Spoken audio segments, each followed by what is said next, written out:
is preparing people for something that they are already prepared for. Here's the beautiful part. The title today is Break Up the Fallow Ground. I'm going to give you the definition of the word fallow. Fallow ground is cultivated land that is allowed to lie idle during growing season. Unused, vacant, lifeless, sleepy, comatose. Somebody say, well, what does sleepy have to do with land? Because when God says break up fallow ground, he's talking about you. He ain't talking about dirt.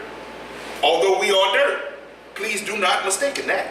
From the dirt we came, to the dirt we shall return. But when God says break up fallow ground, he's talking about those things in your life. I'm just going to go ahead and paint the picture. Fallow ground, this is what I was seeing. A farmer comes and he tills the soil. He prepares it to receive seed. If you know anything about that, he has to put nutrients in the soil, he has to split it, he has to get it ready so that when the seed drops to the soil, he can cover it over and he gets the best result for the seed he planted. When God created us, he created us with a mindset to be able to receive seed. Your mind is a sponge. It will absorb things. They tell you to be careful what you say around children, what you do around children, because the children will only mimic what is being taught to them. So as the children begin to mimic things, you never know where a child may be exposed to something. If your child all of a sudden, wait for it, watch this. If your child all of a sudden walk up to another child and jack them up, where they see that from? People's children walking around and they will just straight cuss an adult out. Why? Because it is the example that the parents give. So their minds are soil ready to be sown with seed. Everybody stay with me now. When you have that soil ready to receive, you have to be careful what seed you plant. Because the harvest from the seed you plant you may not want. Because sometimes people reap a harvest that they don't understand why they're getting it, but it was the seeds you planted. Hosea 10:12, verse 12.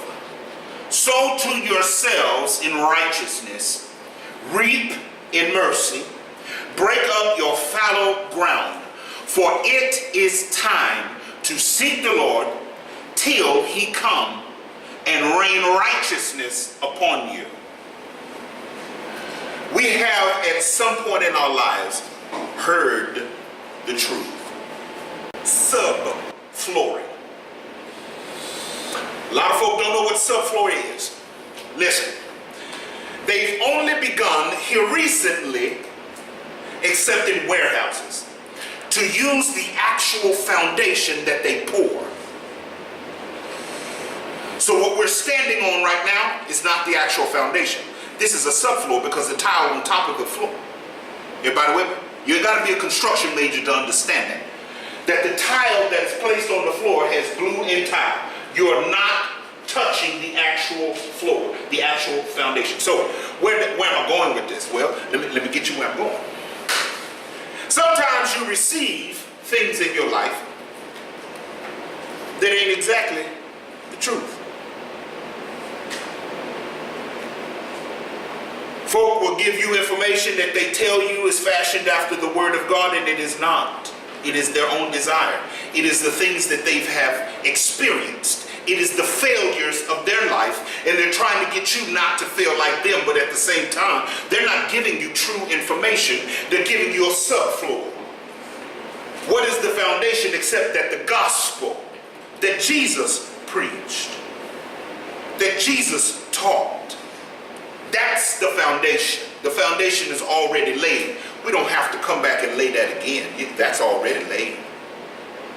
We build on that foundation. When it says build, that means the things that I put on top of this foundation go directly on the foundation. It's not on the subfloor. I start to build from the foundation up. So as you begin to build your life, you build on the foundation of truth. not falseness, not deceit, not your own will. Because it is your will the reason why you're not experiencing the flourishness of God.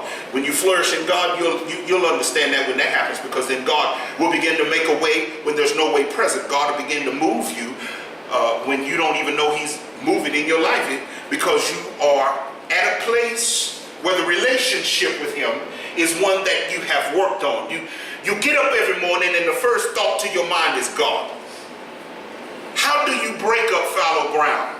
Somebody might ask, bro, preacher, how do I get there? Well, funny thing is, the Bible gives you every example you need. Go to Galatians 5:22 through 23.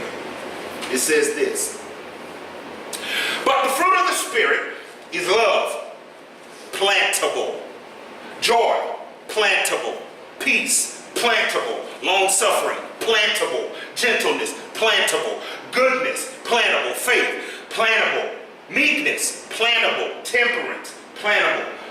Wait for it. The word says, against such. Against what? All of those plantable seeds. Against those, there is no law.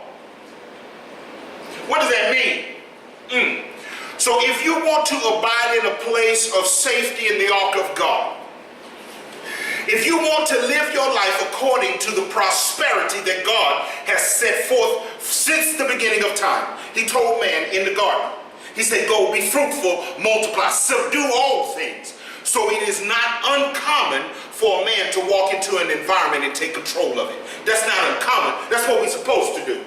So when the Bible tells you that all of these plantable things, love, joy, peace, long-suffering, gentleness, goodness, faith, meekness, and temperance.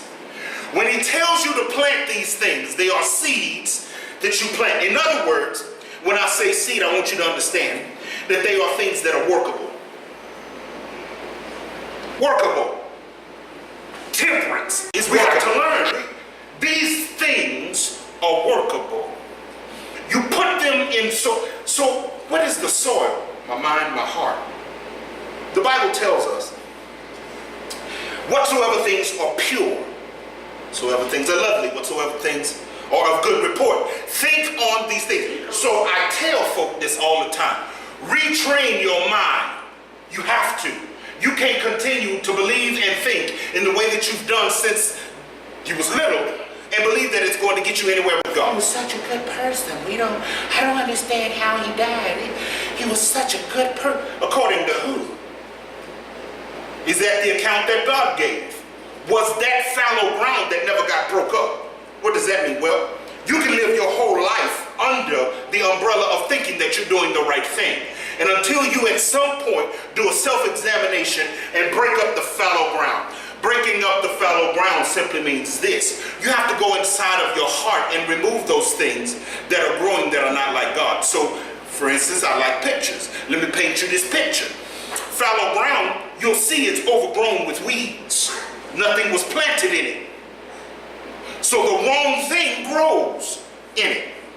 It was ready to receive seed. The seed that was floating around through bird droppings, in the air, seed may float, drop. The soil is already ready to receive. That's you. You came out ready to receive.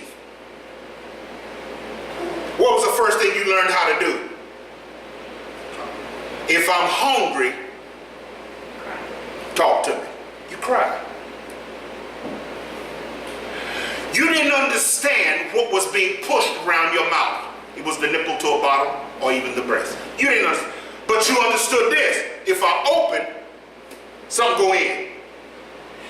At the point that I begin to mash my mouth and pull into myself, see, y'all don't understand the complexity of things that happen when we're born. As I close my mouth and begin to draw into myself, all of a sudden my tummy is full. I no longer want to cry because now I'm satisfied.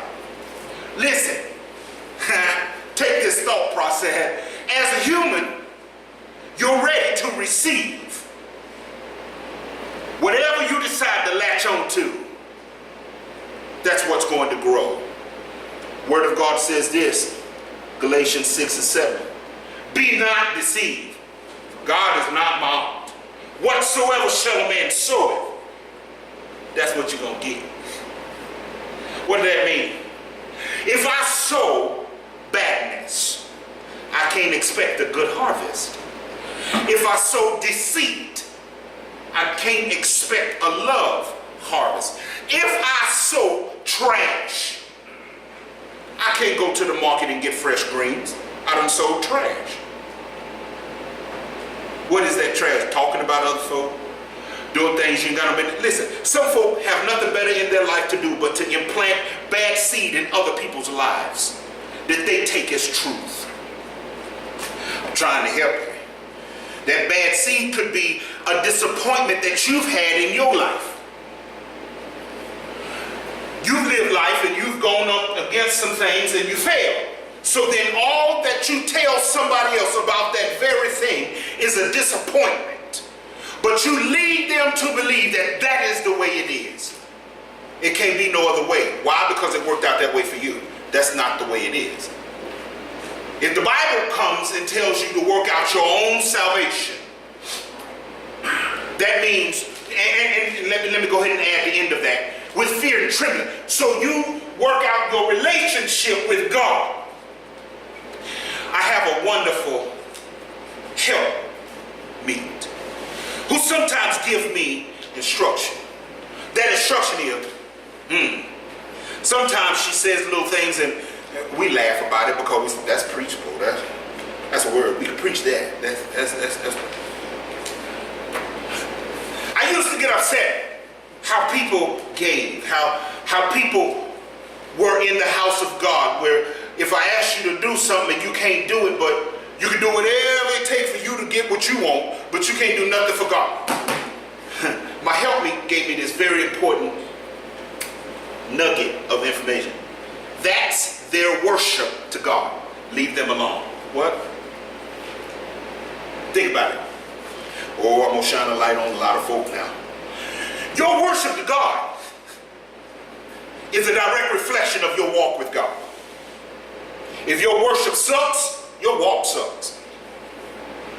You can't tell me otherwise. Please, anybody, tell me. If you're trying to tell me that I don't get up thinking about God, I never consult God during the day, in the middle of the day when something's going wrong and I need God, you're trying to tell me that He just gonna answer? Is that what you're trying to tell me? When you don't have a relationship with Him, you don't talk to Him, walk with Him, you don't do the desires of His heart, you try to make everything that you want come to pass, you trying to tell me that in the middle of the day when things is going wrong and you call Him, first of all, are you gonna know to call on God? Second of all, is He listening? How often do you open this line of communication? It's a line. Either you open it or you let it stay closed. When the Bible says break up fallow ground, that means that you start to break up and rejuvenate the ground that you've been given to receive the seed of God. And I just read to you what those seeds are. Spirit of love, joy, peace. But then I'll do you one better. We'll go back to Hosea. Hosea says, break up your fallow ground, for it is time to seek the Lord till He come and rain righteousness. How do you get to the place where God rains righteousness? Because in God's righteousness, there's blessings, there's healing, there's all kind of stuff in God's righteousness. It is not incomplete. It has whatever you need. But how do you get there? It says, sow to yourselves in righteousness. So in order to reap righteousness, I got to sow it. How do I sow it? I start to change the way I'm living. I start to live according to what the Word of God says. Yes, we all make mistakes. We all have sinned and come short of the glory of God. If you think you haven't, then I'm sorry. I can't tell you nothing. I don't. I get a lot of old folk talking in my head, you know. I hear a lot of things. Why are you arguing with a doorpost? What does that mean? It don't move. It don't respond. This person is set in the way that they think. They don't think what they're doing is wrong.